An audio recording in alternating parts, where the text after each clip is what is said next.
ওয়ালাইকুম আসসালাম রহমতুল্লাহ।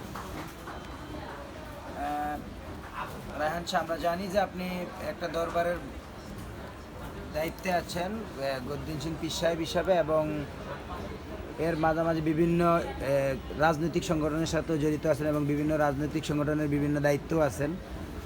তো এই যে বর্তমান দেশের যে রাজনৈতিক অবস্থা বা রাজনৈতিক প্রেক্ষাপট, দেশের যে আইনশৃঙ্খলা পরিস্থিতি, মানে এই বর্তমানে এই পরিস্থিতির মধ্যে কি আপনার কি মনে হয় যে ফেব্রুয়ারিতে কি নির্বাচন করা সম্ভব, বা বর্তমান দেশের রাষ্ট্র ব্যবস্থা কি নির্বাচনের জন্য আপনার দৃষ্টিতে প্রস্তুত কিনা?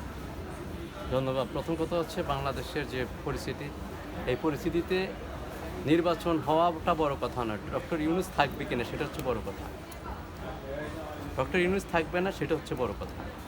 বাংলাদেশের 90% যদি বলে যে ডক্টর ইউনূস বাংলাদেশে থাকবে, সেটা হবে ভুল ধারণা।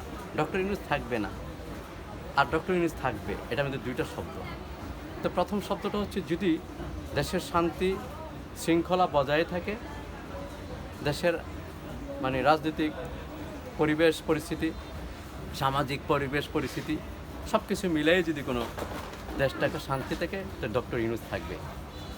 তখন রাজনীতির বা আপনার মনে করেন যে দেশের নির্বাচন বলেন, দেশের গণতন্ত্র বলেন, অধিকার বলেন, সামাজিক অধিকার, রাজনৈতিক অধিকার, রাষ্ট্রীয় অধিকার, পারিবারিক অধিকার, অর্থাৎ সমস্ত কিছু ফিরে আসবে। তখনই দেশটাকে শান্তি হবে। নির্বাচন 2026 সালের কথা যেটা বলা হয়েছিল, বিগত 6 মাস আগেই এটা ডিক্লারেশন দিয়েছেন ডক্টর ইউনূস সরকার। সেই নির্বাচনটা হওয়ার সম্ভাবনা খুবই কম দেখা যাচ্ছে। বর্তমানে আপনারা একটা জিনিস দেখেন, তারেক রহমানের আম্মা, সাবেক প্রধানমন্ত্রী, তিনবারের প্রধানমন্ত্রী দেশনেত্রী বেগম খালেদা জিয়া অসুস্থ অবস্থা আছেন। কেউ বলেছেন উনি চলে গেছেন, 3 দিন আগে চলে গেছেন, কেউ বলেছেন আছেন, ইত্যাদি ইত্যাদি বিষয়। বিষয়টা হচ্ছে আসল সত্য কী? আসল সত্য জানে কে? গোয়েন্দা সংস্থা, NSI, বিভিন্ন সরকারের যারা উচ্চপদস্থ ব্যক্তি।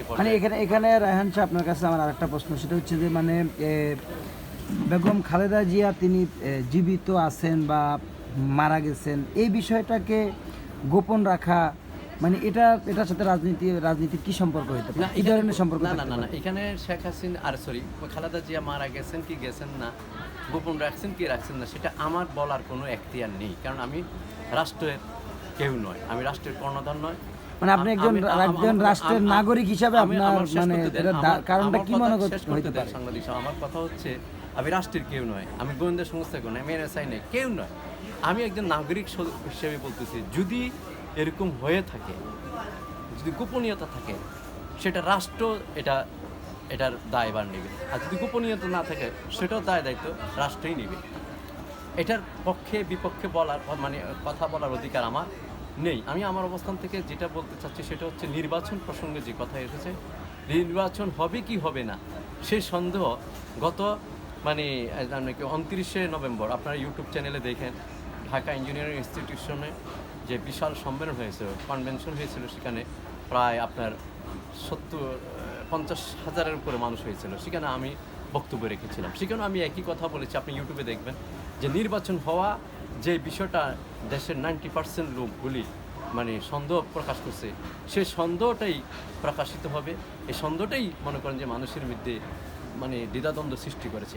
কিন্তু এই দ্বিধাদ্বন্দ্ব সৃষ্টির একমাত্র কারণ হচ্ছে বাংলাদেশের যে রাজনৈতিক এবং সামাজিক এবং অর্থনৈতিক পারিবারিক এবং দেশের যে একটা অস্থিতিশীল অবস্থা, সেই অবস্থান থেকে, অর্থাৎ বিগত 71 সালের স্বাধীনতা পরবর্তীতে বাংলাদেশের পরিস্থিতি এত ভয়াবহ হয় নাই। এই ভয়াবহ সৃষ্টির মূল কারণটা হচ্ছে ডক্টর ইউনূস সরকারের দুর্বলতা এবং মনে করেন যে জঙ্গিবাদকে প্রশ্রয় দেওয়া, এদেশের স্বাধীনতা মূল্যবোধকে না দেওয়া, গুরুত্ব না দেওয়া, এদেশের সংবিধান, গণতন্ত্র এবং হুমকির মুখে। আপনি চিন্তা করেন, বা আমার সোনার বাংলা আমি তোমায় ভালোবাসি, যে দেশকে ভালোবাসে না, সে ইমানদার হতে পারে না। নবী পাক সাল্লাল্লাহু তাআলা আলাইহি ওয়াসাল্লাম বলেছেন, যার যার দেশকে ভালোবাসা ইমানের অঙ্গ। আজকে যারা বলতেছে স্বাধীনতা গণতন্ত্রের বিরুদ্ধে কথা বলে, আর সংবিধানের কথা বলে, জাতীয় পতাকার বিরুদ্ধে কথা বলে, জাতীয় সঙ্গীতের কথা বলে, এই কথাগুলি বিগত কোনো সরকারের আমলে, আওয়ামী লীগ বলেন, বিএনপি বলেন, জাতীয় পার্টি বলেন, কোনো সরকারের আমলে এই ধরনের কথা বক্তব্য দেওয়ার স্পর্ধা বাংলাদেশ জমি হয় না। কিন্তু ডক্টর ইউনূসের এই সরকারের, তাও সমসাময়িক একটা সরকার, এটা কিন্তু স্থায়ী কোনো সরকার নয়। হ্যাঁ, বেলুনটা হচ্ছে বাচ্চার হাতে দিলেন, দেওয়ার পরে ফট করে যখন থাকে ফুটে যায়, গেলে ফের বেলুন শেষ। তো ডক্টর ইউনূস সরকারটা হচ্ছে একটা বেলুনের মতো, কথা বুঝতে পারছেন? আমাকে অ্যারেস্ট করার মতো যদি সরকার থাকে, আমার যদি ভুল থেকে অ্যারেস্ট করবে, আর আমাকে অ্যারেস্ট মানে আমার ভুল থাকলে, বা আমার কথা বলছি না, বাংলাদেশের মানুষের জনগণের ভুল থাকলে সেখানে আইন সেখানে প্রয়োগ করবে। একটা কথা, আজকে বাংলাদেশে একটা হুজুকে বাঙালি যেটাকে বলা হয়, মানে একটা মব সৃষ্টি করে দেওয়া হয়। আপনারা দেখছেন আমাকে কিভাবে আপনারা অনেকে এটা দেখছেন যে আমার 5 মিনিটের মধ্যে আমাকে যেভাবে হেস্তনেস্ত করা হয়েছে, প্রায় 4-5 হাজার মানুষ। আপনি কি আপনার এই বিষয়টার জন্য ডক্টর ইউনূসকে দায়ী না, করছেন? এটা বলছি না, আমি দেশের পরিস্থিতি। ডক্টর আরে শুনে, মশা মারতে কামানের কথা বলেন কেন? কোথাও হলো মশা, কোথাও হলো কামান। ডক্টর ইউনূস হচ্ছে সারা ওয়ার্ল্ডের একজন, মানে মনে করেন যে ট্যালেন্ট ব্যক্তি, কিন্তু এইটার সাথে এইটার মিলে আমি এইটা বলছি না।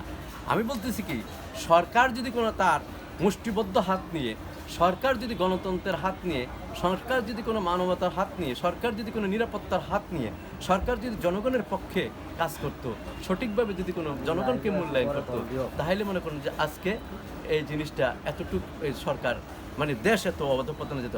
শেষ কথার একটি কথা, নির্বাচন হবে না, শেষ। এই জন্যই মানে আপনার এই দেশের সংকটময় পরিস্থিতির জন্য আপনি বলতে চাচ্ছেন যে আসলে মানে ডক্টর ইউনূস থাকবে কিনা সেই সম্ভাবনা নাই। এটা মনে করি আমি ডক্টর ইউনূস থাকবে কিনা সেই সন্দেহটা 90% না বলে 80% বলতে পারি, 80% বলতে পারি। অসংখ্য ধন্যবাদ আপনাকে খুব মূল্যবান কথাটি বলার জন্য। ধন্যবাদ।